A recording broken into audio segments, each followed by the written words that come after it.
Hey guys, welcome to another Minisode of the LOLA podcast. This is the 9th one. I just want to thank the patrons for making this possible. This is going to be an interesting one. We have a few topics that we want to talk about. I am Sam, aka Just Casual, and I have with me Matt, aka Monday Gunday. Gunday Monday. Hi, that's Gunday me. Did I say Monday Gunday? Sure Gunday did. Monday. That's fine. I also got my pet pig Charmander down here supplying the grunts and farts. So cute. How is having a pig? I have 2 pigs, but it's pretty great. Yeah? I really enjoy it. They're pretty fun pets. They're kind of like the velociraptors from Jurassic Park because they're smart and know how to open doors and stuff. Oh my gosh. Like this guy figured out how to open my freezer the other day with a stick because he discovered popsicles were inside. So now we have child locks and everything. Oh, that's too funny. But anyway, so if he's grunting and you hear weird farting noises, only about half of those are for me. Nice. All right, so let's jump into things. So the first topic we have is actually from the Summoner School subreddit. There's a post titled "Riot Making the Game Faster?" by Ragtime Dandy, and we're looking at it, and I definitely think this is something that's of interest for all players. I've been playing since season 1, so I've seen the game evolve a lot. Yeah, and sure. I'm kind of wondering, is this something cyclical?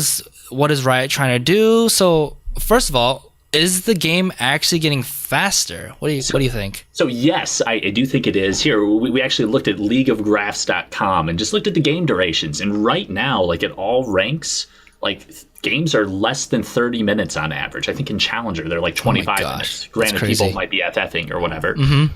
But there's a reason for that. It's by design. So the real question is not, are games getting faster? They are, but why are games getting faster? Yeah. It's just interesting because I think a big part of it is Riot is pushing really hard on the esports scene right now. I mean, we recently got information about NA turning into a franchising model, and brands are investing a lot. You know, there's a lot of NBA franchises that are buying teams now and That's really right. I think investing. every NBA player has a pet esports team right now. yeah, exactly. And it's hard to watch. I remember in season 2 or 3, there's CLG EU where they have 70-minute games and they're just stalling out forever and ever. 3-hour CLG LCS games. I needed a nap after watching that shit. Yeah, it was exhausting, right? And I don't think that's good for viewers, especially if you're someone that doesn't play League of Legends, right? So really what we should be thinking about is, how does Riot make money, right? Okay. So esports is one aspect. So if you're thinking about that, they're trying to level up esports to a point where it's on TV. I mean, if you go to ESPN.com, there's an esports tab right now. That's new. That's weird. Mm-hmm. If you look at the League of Legends World Championship viewership numbers, they're in the same realm as Super Bowl viewership numbers. Not as big. Yeah. But, they're right there in the same number of digits, which is also weird. Mm-hmm. I mean, it's outnumbering the MLB and hockey and World the Series Masters. And, more people watch League of Legends than the Baseball World Series last year. What? Yep. Yeah, crazy. So Riot is trying to level up this thing, and if you think about it, if they're trying to make it more consumable to the everyman out there, not just the hardcore gamer, how would you do that? Well, you put it in bite-sized 30-minute TV blocks, right? Mm-hmm. You make it assimilate into the already existing system because it doesn't cost as much to have a 3-hour CLG game that takes up random amounts of broadcasting space. Mm-hmm. Which is weird to think about, but makes sense, I guess, if you dig into it. Yeah, absolutely. Something that you mentioned to me while we're prepping this, and I never thought about this, is when you have shorter game times, you see more champions and potentially more skins. And skins is a big thing that Riot does, right? How does Riot make money? It's a free-to-play game, unless you pay money for that Teemo Easter Bunny skin or whatever. Well, if you are exposed to more champions, you're exposed to more skins, potentially. You're exposed to more things that you might potentially want to buy. It's like shorter games are like expedited window shopping almost for video games. Yeah, that's a good point. So from there's some smart data guy working at Riot HQ that probably noticed, hey, people that have shorter game times spend more money on Teemo skins or something. I don't know. Mm-hmm. So then the wheels start churning. Okay, money happens if we have shorter games. It fits this esports model better where we make it more consumable. And then, we get to pay ourselves more so we can buy more video games and have fun and be a company, do well by doing good, that kind of thing. Yep. I mean, I'm sure that kind of information plays into the fact what skin they pick for the champion skins or championship skins, the one every season they release one, right? Yeah, They usually pick some champion that has dramatically impacted either the esports team or, actually, like depending on what you're talking about. Are you talking about like Championship Shyvana, Championship Zed, or uh, isn't that the one? Yeah, those are the ones that they release like one a year based off like what you're talking about, what's strong in the meta or what like impacted the season, right? But they also do cute stuff like who was playing the musical guest when they released Championship Shyvana? Zed. Imagine Dragons. Oh. When they did Championship Zed, who was the champion? Who was the person doing artist, the League of Legends theme song? Zed. So like, wow, I totally never. Oh my gosh. Mind blown. So I don't think it's necessarily popularity because they do cute shit like that too. Mm-hmm. But at the same time, I got to believe there were a lot of Shyvana players that year, a lot of Zed players that year. The victorious skins that you get for being gold or higher, those I believe are more like what champion has played the most, what champion is seeing a lot of impact in pro play, and then they kind of meld those together because people want it more. I was disappointed when Championship Morgana came out because I never play her, but like I know a bunch of my support friends were like, "Eee!" Because they were so excited. Yeah. So, okay, yeah. So do you think? Oh, okay. So then what? So we see a lot more skins. We play more games if it gets faster, and I'm guessing there's probably something that's happening when you play more games. You get to climb more. You get sucked into it more. You get just more time. You experience more playing a game. Engagement. You get to see more things. You get to try out more strategies. Maybe it's the other side of that coin. If you have that toxic douchebag in your game, games are shorter. I don't have to deal with them as long. I mean, a while ago, the statistic was 1 out of 20 players, 5% of the player base was toxic. That was back when Riot Light was leading the player behavior team. Well, if you think about that, 1 out of 20 means that in a game where there's 5 players over here, 5 players over here, that's 10 players together, right? 1 out of 20. Every 2 games, there's going to be a toxic individual. Every 4 games, they're on your team on average, right? Yeah. So if you have more games, if you get that 1 out of 4 games where you're having a shitty time because somebody's running it up mid or whatever, cool, shorter game. Don't have to deal with it for as long. Just mute. 15 minutes, surrender, whatever, move on. Yeah, I mean, even the surrender vote got shortened, right? It used to be it was 25 minutes, then moved to 20, and now 15. 15. It has to be unanimous, but still, it's that stealth buff to Shaco players, right? You didn't see anything about him in the patch notes, but now he can make the entire team rage quit 5 minutes faster. Yeah. So with that's a good point.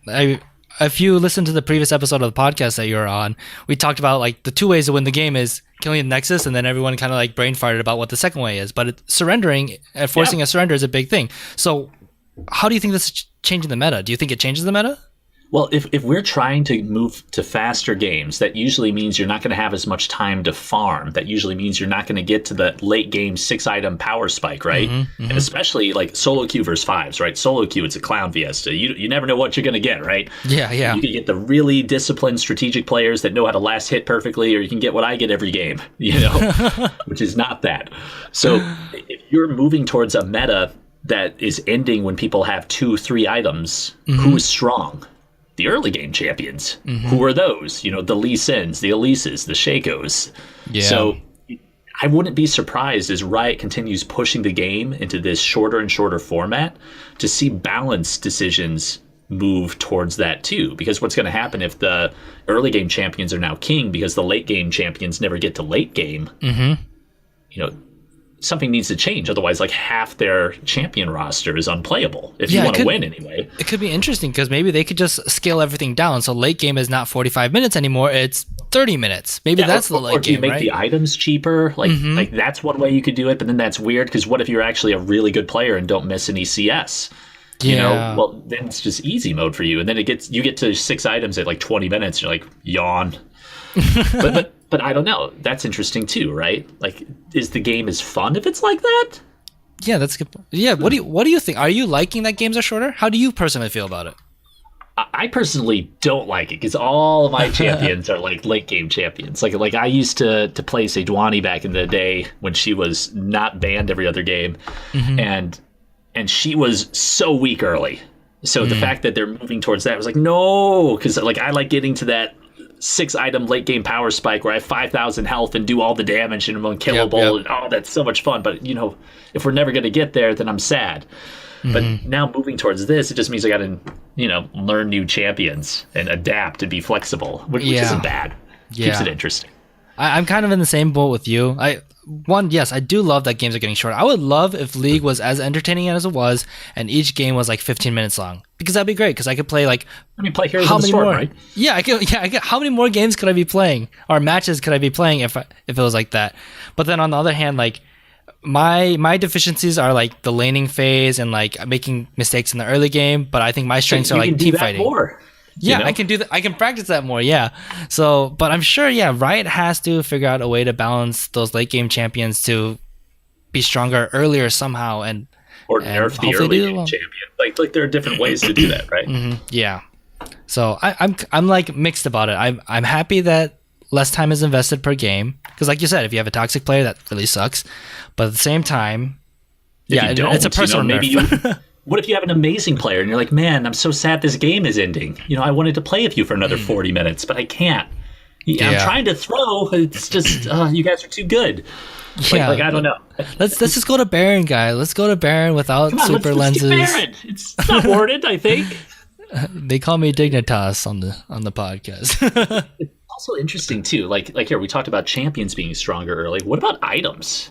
If you're not getting to full builds, like 3 or 4 Doran's item builds might suddenly be strong. If you're ending games in 25 minutes, and 3 of your item slots are filled up by Doran's items, which are the most gold efficient items in the game, like that might make sense. That might be optimal. So that's weird to think about too. And then it's like, okay, well, what about here, Ivern, right? Why has Ivern been so strong for the past couple patches? What do you think? Coming out of left field. Sorry. So no problem. Well, he doesn't need items to really clear. Nope. So his clear is super easy. He's like, yep, I'm a tree. Okay, clear, done. He doesn't really do damage anyway, so you don't need damage items, and you buff your supportive jungle too. He buys the support items, right? Oh, which are the cheap ones? You see the cheap ones. Okay, so that's where I'm going towards. So maybe your scary late game champions are no longer buying the really expensive Infinity Edge, Trinity Force type things that they've traditionally done because games have been longer. Maybe they're buying these like really efficient, kind of like crutch items that hold you over until you can get stronger things. Yeah. There's a concept of, okay, I got my 6 items. Which one can I sell to replace with something better that happens in these really, really, really long games? Your God tier build. Yeah. Well, maybe like we need to adapt and buy shittier items that are better early just because they're so gold efficient because games are short. But I don't know. It's a very interesting problem. You kind of seen that with the 80 carry meta where like you were picking like MF and champions where they bought cheap items because they didn't have to wait till Infinity Edge to do damage. And then they just pushed the lead and fought dragons. And then because they got that early lead, they were able to keep it. So now that Ashe has her 3 item power, like really strong 3 items, it doesn't matter because you guys are on their inhibitors anyway. Yeah, sure. I first started thinking about this when I used to watch Ryan Choi. He's a U of M guy, the god of all Rengar players, father of all Rengar players, depending on what he's calling himself these days. But he was famous because his build, if he was playing lane Rengar or jungle Rengar, was 4 Doran's Blades, and this is back when Doran's Blade had different stats and stuff, and then a Tiamat. And then, he would snowball off of that because he had so much stats from the Doran's Blades because they were so efficient stat-wise for what you spent to get them. And then he would just sell them, get half his money back, and from all the kills and stuff he had gotten, snowball off of that. Yeah. So you might be seeing similar things. Like right now, Doran's Ring is one of the most cost-efficient items in the game. Like one Doran's Ring costs 400 gold. You get about 800 gold worth of stats. The passive stack, so if you get 3 or 4 of them, I think Galio top lane builds 3 of them. That's a pretty core build right now. You just use that to get through your weak early game, or you use that to snowball a strong early game and just win faster because games are shorter, and you can because that's the way the games have developed. And then you also have tools like the Rift Herald, which just exacerbate the problem of games ending because, cool, I got the Rift Herald, we just aced you. Great, I got your inhibitor at 15 minutes. Yeah. Sucks. Good luck. All right, speaking of Rift Herald, should we move on to that? That's our second topic, actually. Oh, yeah. All right, so Rift Herald. It's a bit new. Professional play has finally started this week, so people are starting to get an idea what the quote-unquote meta or the most efficient way to play the game is. And, because we haven't seen pro play, a lot of people don't know what to do because, honestly, the solo queue meta is dictated by what the pros are we playing. just have to copy paste what the pros do because they know what they're doing, right? Exactly. Quote unquote. But I mean, it's going to take them a bit to figure out, and Riot will patch things up, and things will happen. So for those of us that don't know, what is Rift Herald? What is going on with this new, quote unquote, new thing that's been added? So from the lore, the Rift Herald is just a friendly Rift Scuttler, that little crab guy that eats your fruit. Ate too many fruits. That has been warped by the evil void energy emanating out of the bear pit. Okay. Now he's just this hulked out crab monster thing. And he shows up at 10 minutes, and then he leaves at, I believe, 1945 or 1955 on the game clock if you are fighting him as Baron spawns, right? You know, I think Riot is actually working on an animation so that Baron eats him. Oh, yes. When he comes out, which will be like, oh, that's so cool. But, okay. Now, gameplay-wise, why does he matter? Well, he's this top lane objective trying to make top lane a little more spicy. Because for the past, year, actually pretty much all League of Legends, Dragon has been the big objective, pulling people bot. Pulling those 5-man dives bots. So you can that's get why that the bot lane snowball. That's why there's 2 people in the bot lane to protect the dragon. That's how that meta happened, like season 1, basically, I think. Yeah, it's like AD carry used to be played mid season 1. Teleport Ashe, man. That was great. Yeah. You shoot the arrow and teleport in and get your first blood. but then they figured out that bot lane was safer. You can send the support down there to keep them safer and to feed them gold. But, like, why bot lane versus top lane? The map's kind of symmetrical, right? Well, to your point, because there's a dragon down there. If you have 2 people instead of 1 person, it's easier to contest that dragon and keep it safe out of the clutches of the enemy. Yep. So I'm with you. It makes sense. So Rift Herald is the counter to that dragon bot. It's like, okay, well, bot lane's dumb. They just got dove. Shit. Oh, okay, we have this thing top here. There are trade-offs. You're taking dragon, you're doing that. I'm getting this Rift Herald. Games are still interesting. Yeah. All right, so what does it do? Like here, Sam, like what do you think the Rift Herald does? So basically, I think, like you said, it spreads out the map a little more. It makes more choices, so it's not like the game doesn't become stale as a meta or as a spectating sport, where it's just like, okay, now it's time to get dragon, and it also changes. But I mean, like I take dragon, right? It's an infernal dragon. I get more damage. That's great. I want dragon because more damage. I kill more people. I win the game. Why take Rift Herald? Do I get more damage? Yeah. So the Rift Herald, the one thing that's really cool is you get that Baron recall buff, which lets you that's true. Teleport, go back to base. What is it? 2 seconds? 3 seconds? 3 seconds? Like it doesn't have it. I think it cuts it in half. So instead of 8 seconds, it's like 4 seconds or something. Yeah. But besides that, you basically lose your trinket slot. Whoever picks up that Rift Herald buff. By the way, if your team kills it, the enemy team can't pick it up. So you have a chance to pick it up, and it does disappear. 4.5-second channel time. There you go. Yep. So you can pick it up, and basically what this buff does, it sits in your trinket slot for 4 minutes. Is that correct? Yep, 4 minutes. And you can lay it down in the lane, and whatever turret is closest to it, the Rift Herald will charge there and then just destroy the turret. And I think the charge does like half the turret's health or something ridiculous, and then it starts beating on it. It's kind of tanky, so it's hard to defend against, but if you have plenty of people to defend against the Rift Herald, it will go down. Yeah, and you can smite it as a jungler. It has an eyeball that opens up on the back. Anytime somebody hits it, once it's been like recalled from your trinket slot, it does 20% of its max health, right? Yep. So as long as you're in position to defend against it, it's fine. Now, if you're not, like if you have aced the enemy team and then you like bring this giant hulked out crab monster out of nowhere, it just ignores enemy champions and will go down the lane, smashing into these towers. Yep. So think of it as a battering ram for getting into the enemy base. So if you're trading a Rift Herald for a dragon, you're thinking, okay, whoever has that Rift Herald is looking for an opportunity for some alone time with some towers, because those towers aren't going to last very long. Yeah, and I think kind of like how you mentioned, it gives you the ability to break through a team, right? Not all team comps have like great siege. Some teams have really great wave clear to like tunnel from a siege, and that's when you kind of get Baron buff to like buff up your minions to push through the inhibitor turrets or something like that. Yeah, exactly. Rift Herald gives hard to wave clear those buffed up minions, sure. Yeah, and then the Rift Herald gives you that opportunity to be able to push through something that you might have had a lot of trouble pushing through, right? And also, I think the really cool thing about it, which we'll start seeing a lot more in pro play, is that it just puts pressure somewhere else on the map. right? Yeah, if you have that buff for 4 minutes, the enemy team has to respond to you, because if they don't, you just take the base. Yep.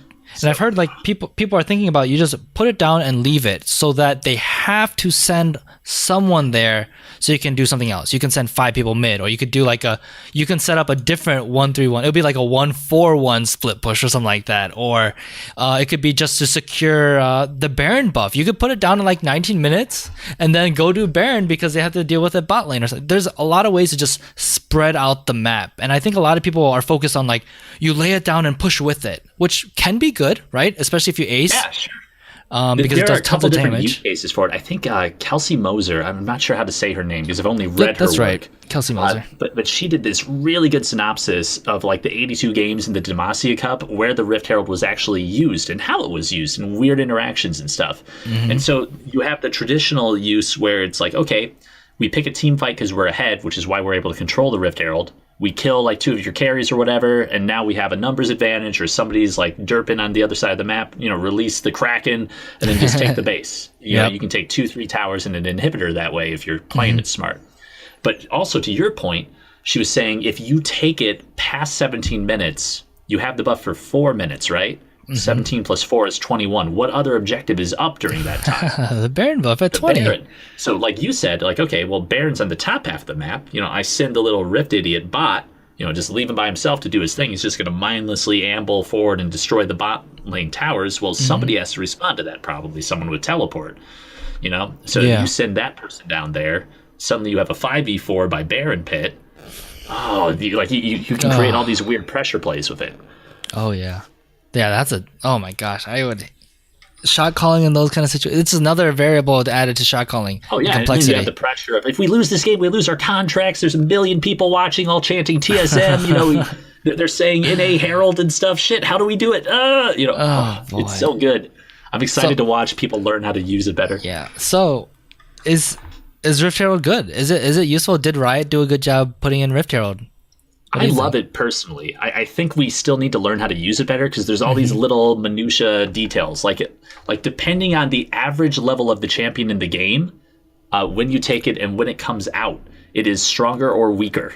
Okay. I believe level 12 onward, it has the same amount of health. It's just capped.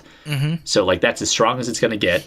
So if you take like a 10-minute Rift Herald, you're actually gimping like your Herald. It's just a little baby mutated crab monster thing. It's not fully grown.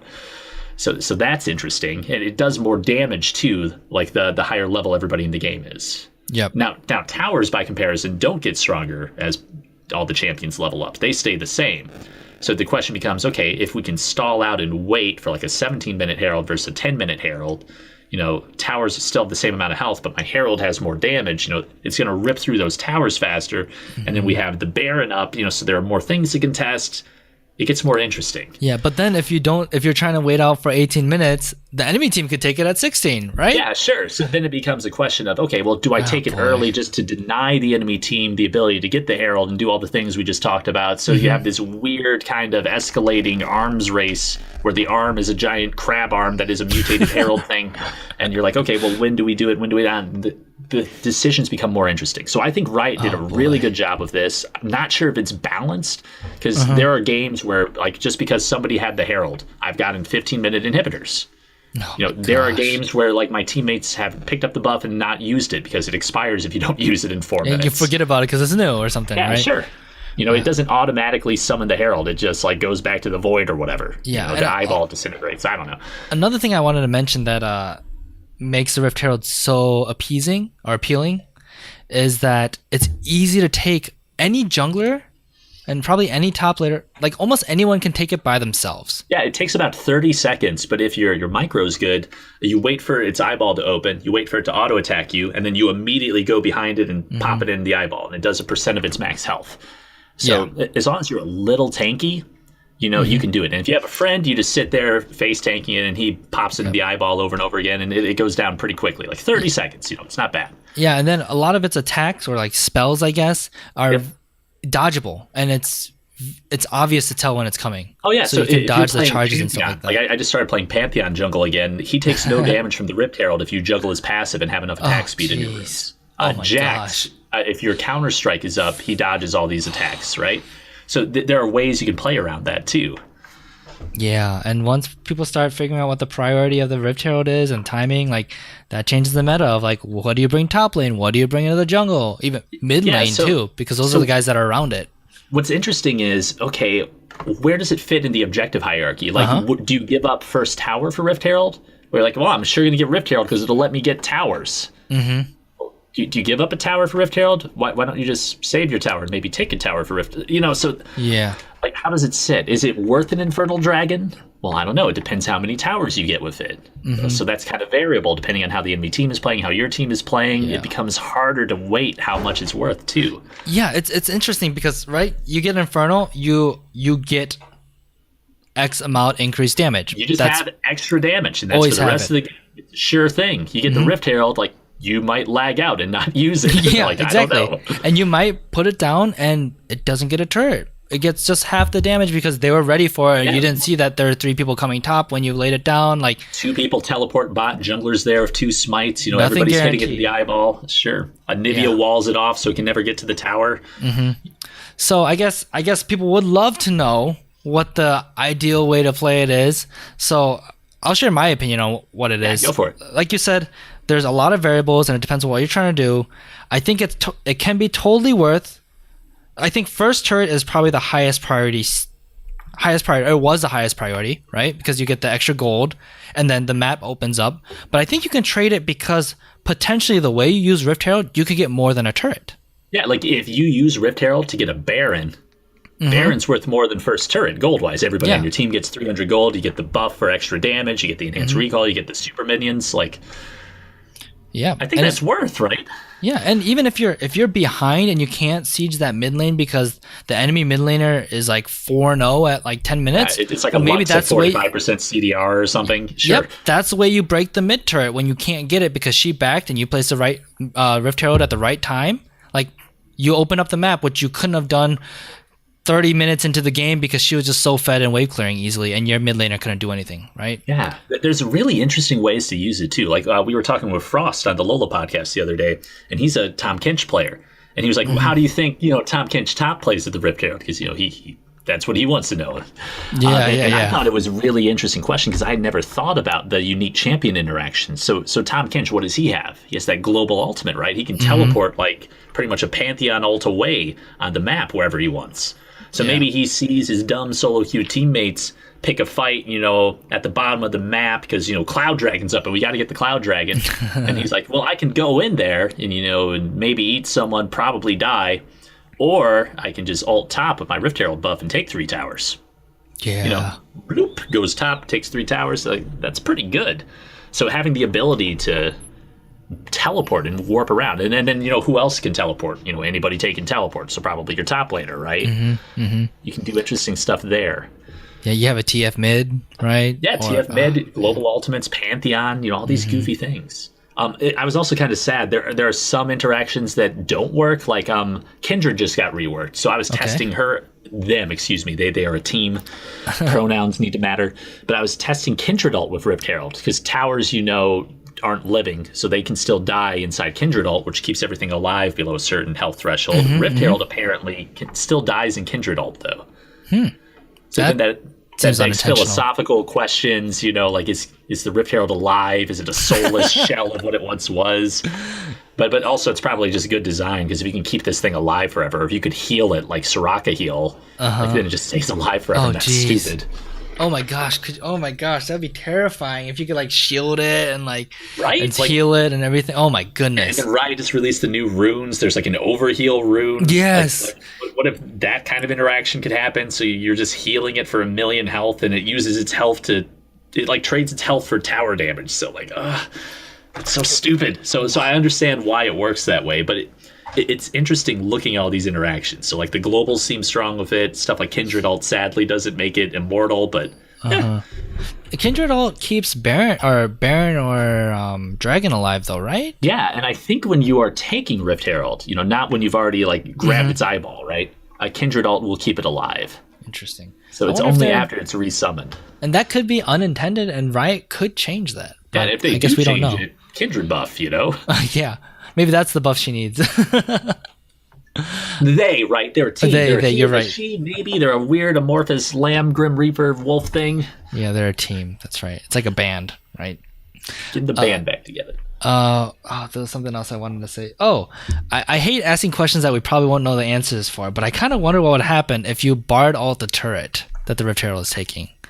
Does the Rift Herald bypass it? Does he go through it? So the Rift Herald's prioritization is it goes from turrets first, if they're in range, then minions. Oh, okay, so it does go for minions. Okay. So if there are minions nearby and the turret's untargetable, it'll probably just go for the minions. And probably it'll walk past the tower. Bard alt ends. It's like, oh, a tower. We'll turn around. Yep. But I would want to test that. Like that's how it should work in my mind, thinking the if-then logic that Riot probably has coded. But I don't know, let's see. Maybe it just dumbly walks into the fountain or something. Yeah, it just kills itself, suicides. It's like, there's no turret to take. My life is over.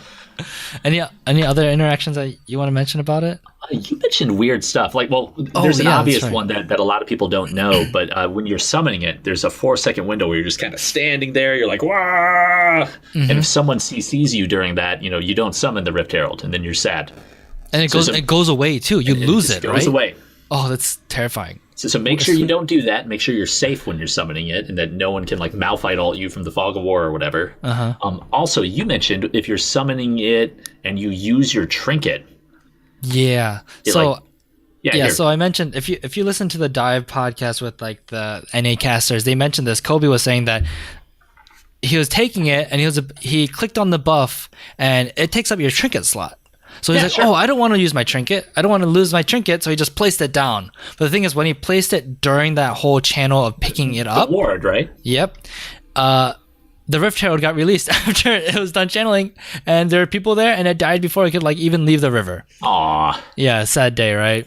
So be careful when you use the Rift Herald. Just assume that it's not worth the ward. Just hold on to your giant crab monster friend and save it to wreck the enemy base. Yeah. So I also have a question because I haven't gotten to play much recently with the Rift Herald yet, and plus I'm usually in the bot lane or the jungle. So jungle I see it a bit, but in the bot lane I really never, because I'm on the other side of the map. Sure. We mentioned that you have to be in a safe place so you don't get interrupted while you're channeling the Rift Herald. Does that mean you could put it down? Should you put it down in your base to get an outer turret? Should you put it really far away from the outer turrets? So no, and here's why. It has a finite amount of health. It has a lot of health. It's a big battering ram giant monster, but it loses health over time. So if you put it in your base, if you recalled and you're like, shit, I have 5 seconds to summon this thing because I'm dumb and forgot, which has happened to me plenty of times, and you just use it, okay, great. But as it waddles down bot lane or mid lane or top lane, it's bleeding health. Think of it when Scion dies and he comes back from the dead and he just loses health over time. Oh, the ZZ Rot portals, right? Yeah, kind of like that. It's a slower version of those ZZ Rot minions that pop out. It's a slower version of that. Okay. So you're wasting a lot of its potential if you let it waddle around. Also, the enemy team, I believe, can see it on the minimap globally. Gotcha. I'd have to test that. I'm always on the friendly team, not the enemy team. So I'm not sure. Usually I control the Rift Herald really well. There's some statistic that came out, I think I was talking about on the podcast, where whoever controls the Rift Herald wins 70% of the games or something. That's a crazy stat. Probability of winning is 70% if you got the Rift Herald. Oh, that's crazy. Right, so I've been controlling that in all my games. I don't see a lot of enemy Rift Heralds, but I believe the enemy sees where it is, and then it has longer to walk, and it bleeds health along the way. And remember, when it does damage to towers, it trades its health, right? It slams into the tower and loses 20% of its health or something. So if it has less health, that means less towers to take, that means less of a threat, that means the enemy team might be able to ignore it. So even though you're setting up for that Baron top lane, well, it's not a threat, so they can just ignore it, and you're not going to get the Baron. Sad day. Yeah. Kind of makes sense? Yeah, no, absolutely makes sense. Absolutely. Right, cool. That's my thinking anyway. Maybe someone else is like, no, you're bad. It's genius to put it bot. But I don't. Yeah, I can't. I wouldn't see why you would put it far away.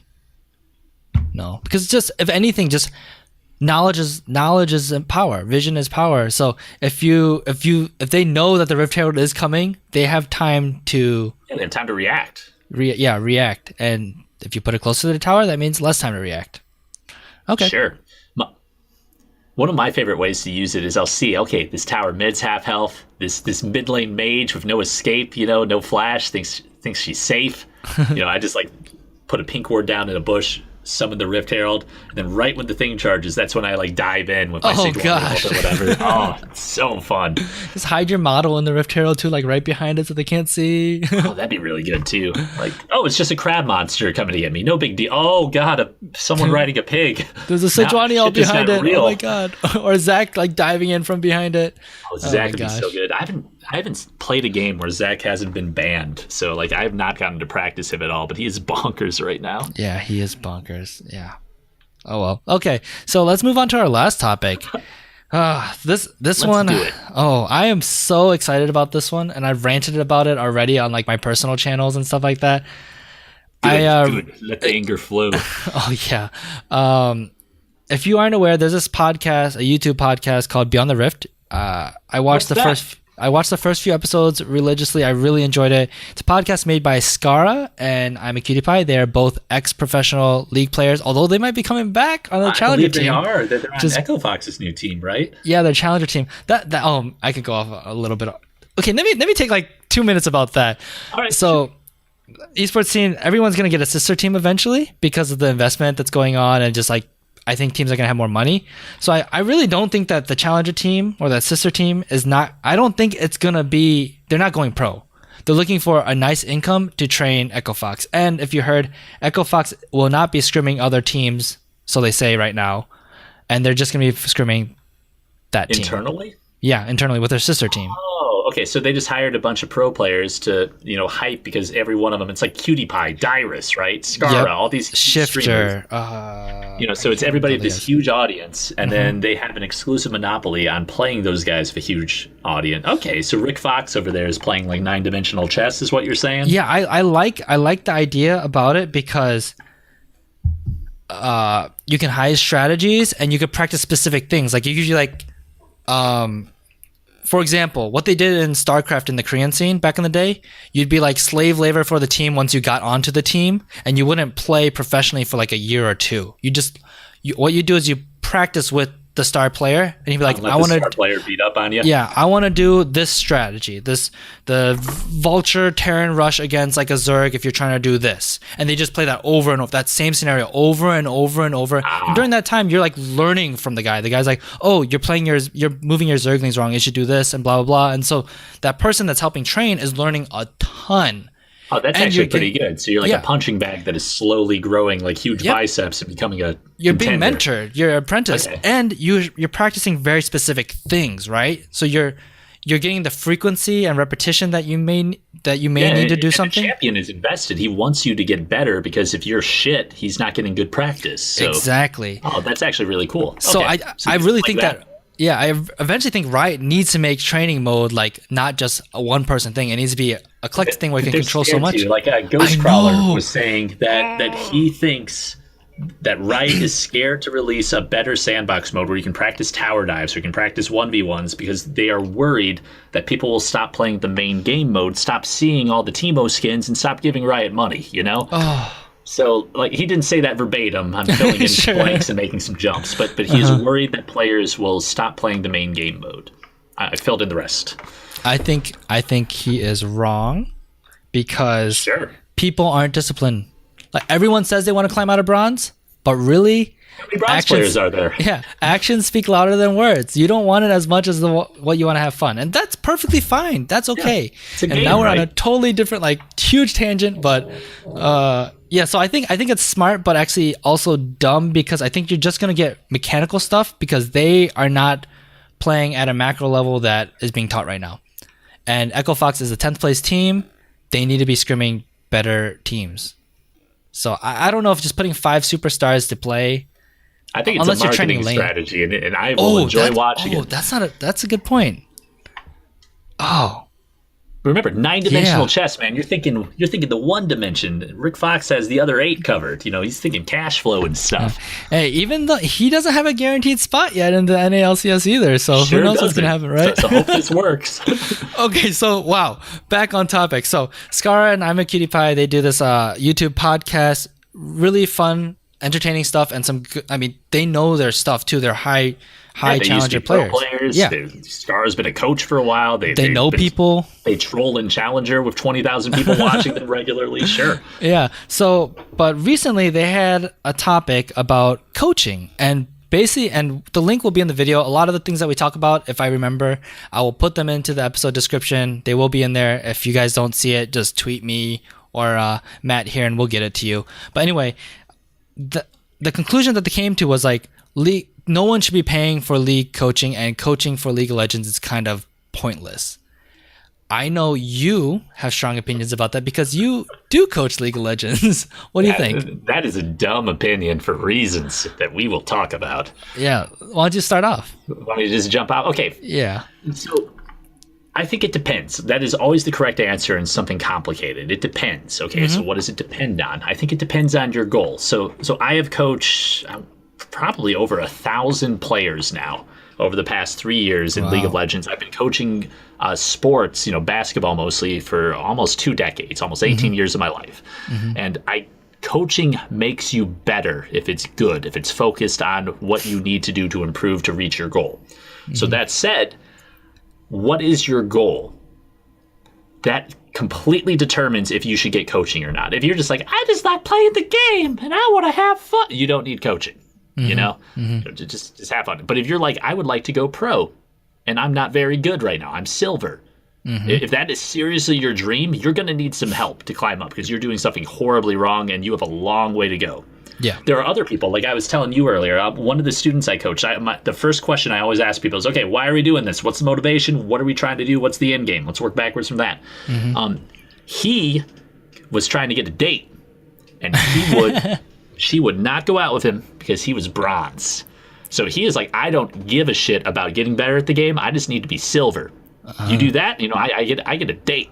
And you know what? I taught him about top lane Tryndamere split push. I showed him the one build he needs to do to beat bronze players. And in a month he was silver, and he was pretty happy. Nice. So, but that's a lot different than the same player in Bronze 5 who's like, I would like to get a college scholarship to play League of Legends. I've had a student say that to me, and we're still working with him.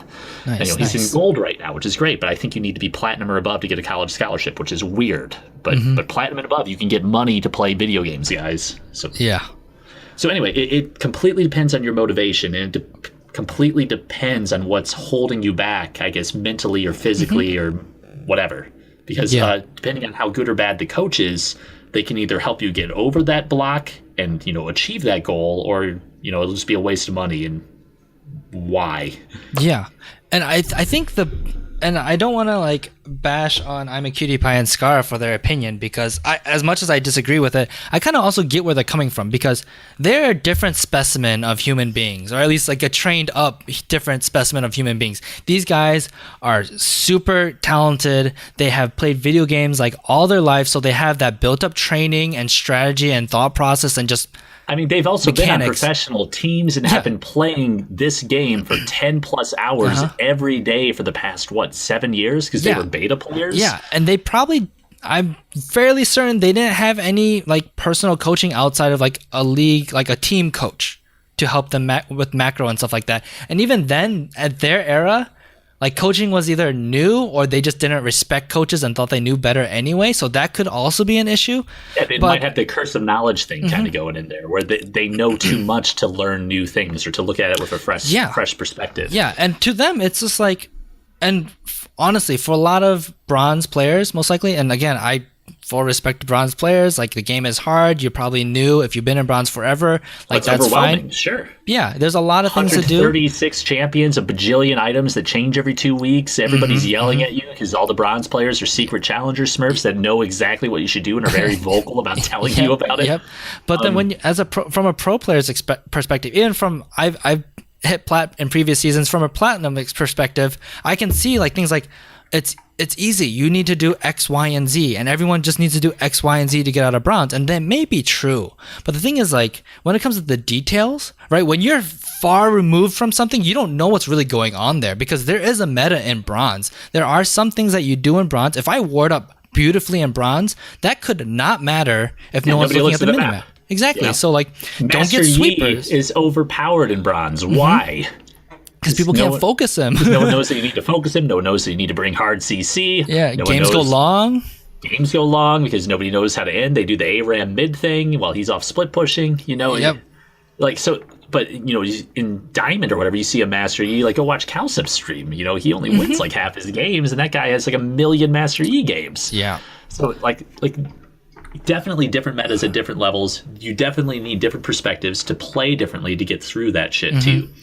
So, it's laughable to me that they are saying coaching is a waste of time and money. I haven't watched the podcast yet or the episode yet, but that is a joke to me.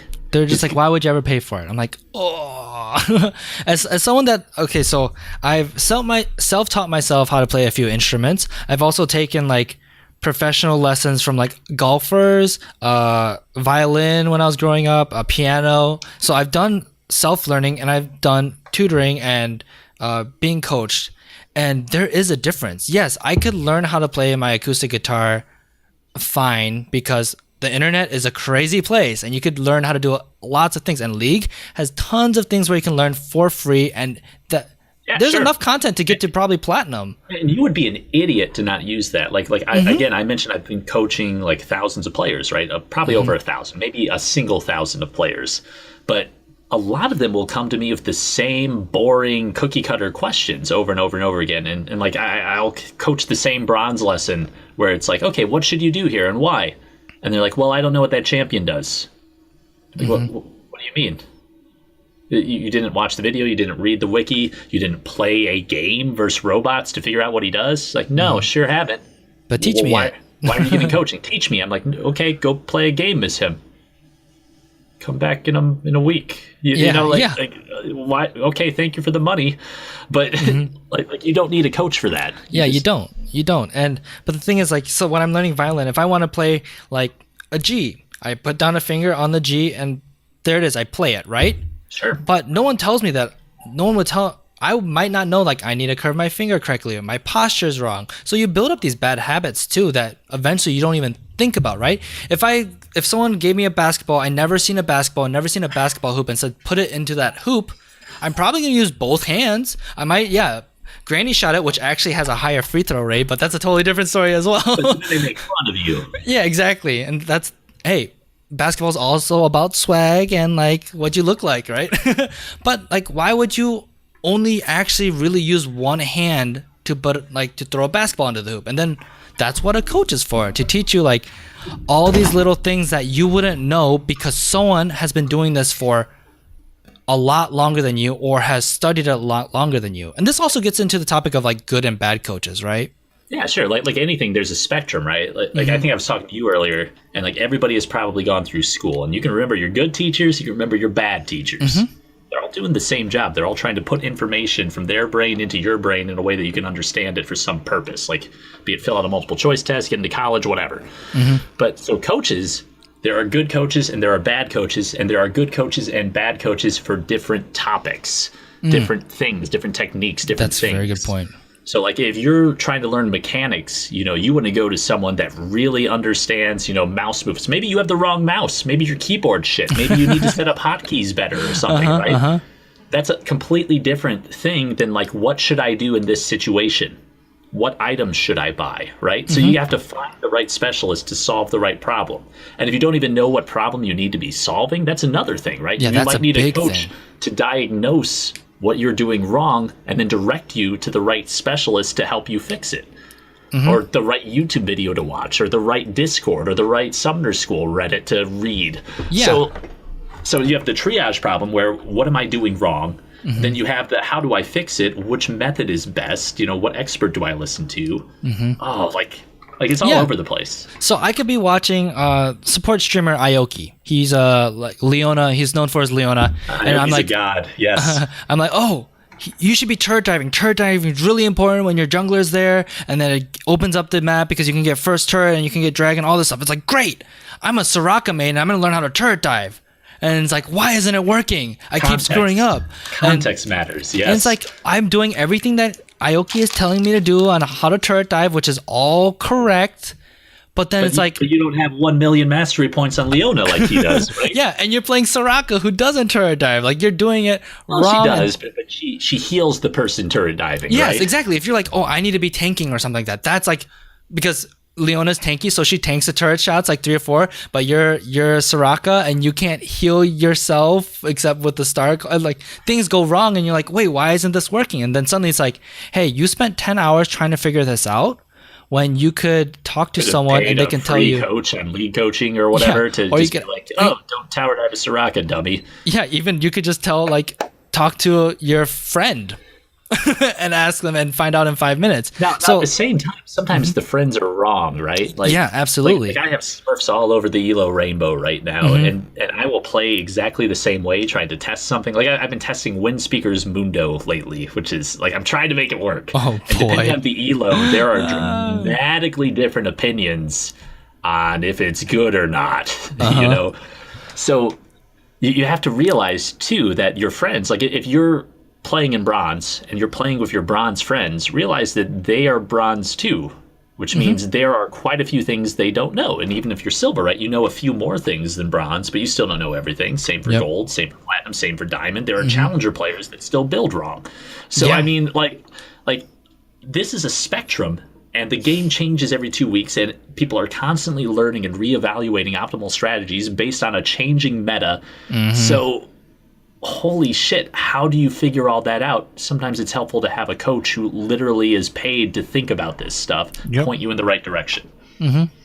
Absolutely. And there's we've talked about plenty of things, and there's so many other variables, like you said, good, bad coaches, and they coach certain things. You know, you can find a silver player that will teach a platinum player, a diamond player something new. One of the Korean teams, I'm wondering if it was SKT or something. I'm going to say the wrong thing and get skewered by the internet. But one of their coaches was gold. Really? You know, like world-class team, the coach was gold, you know, because he was too busy, you know, teaching Faker or whatever how to play the game better instead of grinding solo queue. Yeah. And I realized that solo queue is a different game than fives, than ranked fives. Absolutely.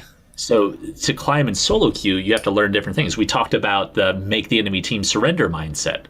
That's more important in solo queue than it is in a game that's being televised for money where nobody is ever going to surrender ever. Yeah. You know, so again, different methods for different end goals. Yeah, and I think the big underlying thing is coaching saves you time. Yes. And time can be money, and that's where the money is worth it. Like last Shadow, I think you said rephrase. Good coaching saves you time. Focus coaching, perfect practice makes perfect. And ideally, you can spam 1,000 games, but if you're doing the wrong thing, you're just cementing the poor fundamentals into your brain. Sorry, you go. I interrupted you. Oh, no problem. And ideally, you know, the market says who's better at it than not, right? Last Shadow is a really famous coach. He was charging like $190 for 2 hours, like coaching, which is a lot of money, you know. That's like a decent chunk of most people's paycheck, sure. Yeah, and a lot of people, and for some people, that's just like, you don't need that $190. You can find a free coach that will get you just as much Shadow, for how do you. I play a Mulu? What does he do? Yeah, exactly. Like, here's $190. Yep, and it's funny because his coaching sessions are posted on YouTube, and if you watch, like, he doesn't coach many low elo players, but when he does, it's almost the same advice you hear from anyone, right? It's just a different flavor. His advice is, okay, you're under plat, play Annie. Absolutely. You're jungling, play Annie. Just do it. Like, here's the tier list. It's just Annie's face, copy pasta. Oh, that's so funny. Yeah, and it's all about time. And if you can climb to plat, you can climb to challenger, watching YouTube guides and watching streamers and all that kind of stuff. It's going to take you X amount of time to do that yourself. And depending on what your background is and your knowledge and your ability to critical think and all this stuff, that time will increase or decrease. If you get coaching for something specific, no matter how much you pay, and it's a good coach, you're going to cut that time a lot more because you are using their experiences, their resources, their time to shorten your time you spend into it. A coach's job is literally to help you hit your goal as quickly as possible by focusing in on things that you need improvement and giving you the tools to improve. Now, you still have to do the stuff. If I tell you to practice this last hitting drill, 30 minutes a day for a week and you don't do it, hey, I'm not getting better, but I got coaching. Well, you got to meet the coach halfway, right? You got to do the things. You got to eat your broccoli if you want to grow up to be big and strong. Your spinach if you want to be a Popeye, something like that. Sure. I want to mention that I think the the big light bulb moment for when you need a coach is if you have a goal and you've been working on it for a while, like diligently working at it, and you hit a plateau. That's where a coach that's where you need that coach. Yeah, you need someone to shake up your routine. That's actually a really good point. When should you get coaching might be a good question. It's when you don't know what you're doing wrong. Like if I ask a very simple question, it's like, how do you win the game? And you can't answer it.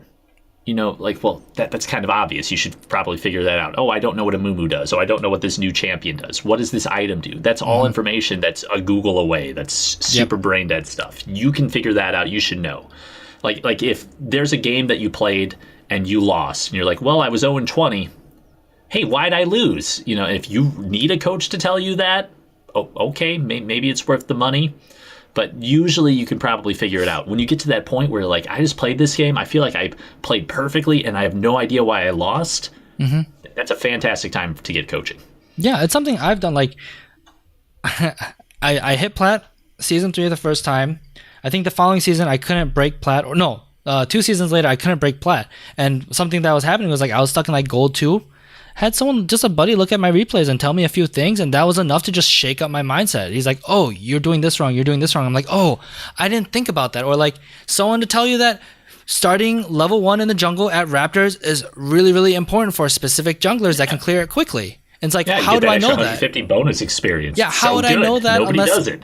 Unless I was reading all the patch notes or watching LCS or listening to all the stuff when I'm just like playing 2 games a day or 5 games a week because I'm busy and I have other commitments. How would I know that, right? And that's where a coach comes in. If I've been stuck somewhere, that's when you need it. And I've talked to people like, oh, I'm stuck in bronze. Like, how do I get a silver? And I'm like, oh, you've been playing for half a season, or you've hit 30 like just half a season ago. Like, that's fine. You're still learning. There's a lot of things to learn. I can give you some input on your gameplay, but you have a lot of work to do. I've seen people that have been stuck in bronze 3 for 5 seasons. I'm like, you need to get a coach. You need someone to like sit down and like talk to you about something because you have these resources. I'm like, oh, you listen to the podcast. Something's not clicking up here, right? Like, you need someone to tell you something, and you need to take it, right? Yeah. Yeah. Like there's some, like I had one player, really good player. I'm like, what the hell's going on? And I look through his match history. It's like win. Then all of a sudden it's a big streak of losses. And I was looking at him, and the losses always happened a lot more frequently Friday and Saturday. And I found out that he likes to go to the bar and then come back and play solo queue. So that was as simple as like, hey, take my keys so I don't drive home kind of advice. Suddenly he started climbing and stopped falling. Take my mouse, lock up my mouse on Friday and Saturday nights. That was literally what he did. He would like hide his mouse. Oh, so, really? Like, oh, that's too funny. Blackout drunk self couldn't come home and spam. Oh, that's so funny. Oh, that's great. So like, again, sometimes it's just simple bullshit like that like he just didn't realize he was even doing or whatever. Yeah, and think about how much time that saves you when you have that one little thing. You just need like someone to tell you just watching 5 minutes, like, oh, why are you building 2 boots? I have 2 feet. I have 2 feet. What do you mean? No. One for each foot. Yeah. Or someone tells me that like, oh, you can reactivate Janna Q so the tornado goes off earlier. I'm like, what? Oh my gosh, this champion is so much easier now. Oh yeah, like the thing that bugs me, like I'll watch people and they'll like click to level up their abilities. I'm like, no, use the hotkey. What do you mean? Then the next time I see them play a game, I'm like, oh, they leveled up their ult mid fight because they just hit 6, and they got the triple kill. Oh, it's so good. So yeah, coaching is definitely something that I think is not useless. It can be useless for certain things, and I think there's better opportunities than coaching for certain things. Right? Yeah, like sometimes it's good, sometimes it's bad, depending on what you're trying to do and where you're at. Yeah, that's the big thing. Depending on what you're trying to do. If you're just trying to play, why would you need coaching? If you want to climb, if you're stuck in a rut, if you want to be the best, coaching. Yeah, absolutely. Feedback's a gift. Get as much of it as you can. And even if it's bad, even if you don't agree with it, at least think about it. At least have it rolling around in your head. I've had coaches tell me stuff that I'm like, no, that's just wrong because of reasons that make sense. But still, like, talking about it and working through that and being able to develop the tools in your brain to evaluate feedback and be like, wait, building that item actually makes 0 sense because if I build this item instead, I get more stuff and it helps me do what my job is better. Like things like that. Yeah, conversations are good. Yeah, absolutely. And I think, and that's one of the things I love about podcasting and stuff. On the last episode when we were talking about jungle items and like when to finish them, like I told you, like I asked why should I finish my jungle item, or why should I bypass it and build other items, or I not finish my the first jungle item part. And you were mentioning like, oh, why do you want to finish it? And I'm like, oh, because it's slot efficient. Like, but that doesn't matter because of this. And I'm like, oh, after talking and telling you why, like I understand, like my reasoning is wrong about this, or I made the wrong assumptions about this. And then how does that affect the rest of my gameplay, you right? Fix those assumptions, move that around. Suddenly you're thinking at it from a different angle, looking at it from a different perspective, and then you're like, oh, well, wait, that's the same thing top lane, you know? You don't have a jungle item, but maybe I don't need to complete this item because the pieces I have are good enough to get the job done. Mm-hmm. If I start, sit on like half a magic resist item, it's good enough to muddle through lane, and I start building armor because the, Lee Sin jungle is 6-0 because my bot lane is trying to solve world hunger. I might have a higher chance of winning the game or whatever. Sure. Yeah, but absolutely. Cool. The same concepts can apply to different aspects and do more often than not. So sure. Alrighty. Awesome. All right, so I think that's pretty much it for this episode. We have a lot of opinions, a lot of things to talk about. We'll keep this I don't know how long this has gone. This has breezed by so quickly. So probably like 4 hours, right? Yeah. Oh, we're like at an hour of the raw file, so we might be at a pretty good spot, to be honest. That's not bad. Okay, yeah, cool. Not bad. So yeah, if you guys, we're trying this out. We don't know how often we're going to do this, how regular it'll be, if we'll do it even again. So please give us some feedback, what you guys think. If you have some topics that you'd like to hear. Yes, tell us what you want us to argue about. And here, maybe we'll throw you on here and we'll talk about it. I don't know. Yeah, I mean, we're thinking about like looking at summer school posts every month or weekly, or like just going on YouTube and just picking out like big opinions that we hear. We're very flexible. We kind of want to make sure that we have good content. We love talking about League, basically pretty much anything about League. I mean, we talked about esports scene, we talked about a little bit of business, we talked about the nitty gritty when it comes to the gameplay, and then there's a lot we could do here. There's a lot of things to talk about. Unfortunately, not enough time in the day to talk about it all, but yeah. Anything else you would like to say, Matt, to everyone? No, I think we're pretty good. Good luck in solo queue, kick some ass. If someone tells you you're bad, at least ask why and think about it, because maybe they're right, maybe they're wrong. Who knows? Have a conversation about it versus just running it down mid. I don't know. Don't be that guy. Don't be that guy. All right, so that is it for this episode. Thanks again for listening, and we'll see you guys next time, whenever that is. Bye. Cool. Hey, we did it. We did a thing.